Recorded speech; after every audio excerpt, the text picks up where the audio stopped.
तर श्रीनिवास पवार यांनी केलेली टीका ही शरद पवारांची खेळी आहे का असा सवालही उपस्थित होतोय।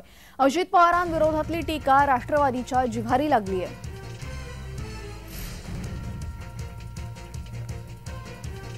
श्रीनिवास पवार हे अतिशय सुज्ञ आणि मनमुळाव स्वभावाचे आहेत। माझेही आणि त्यांचे अनेक वर्षांचे संबंध आहेत, फार जवळचे नाही आहेत, पण भेटल्यानंतर तो माणूस आत्मीयतेने जवळ येतो हे मी कायम बघितले।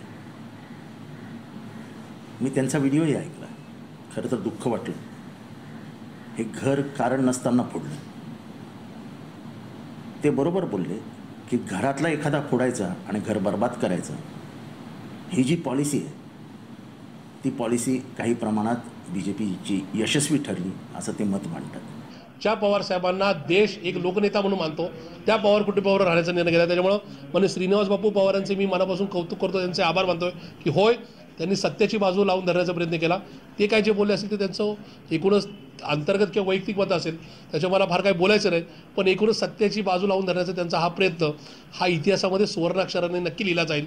आजही जे चुकी करतायत त्यांनी एकूणच या ठिकाणी स्वतः आत्मचिंतन करून पुनर्विचार करावा अशा प्रकारची विनंती मी नक्की करेन। मला फार काय त्याच्यावर बोलायचं नाही, पण रक्ताची नातीच म्हणजे कुटुंब नाही।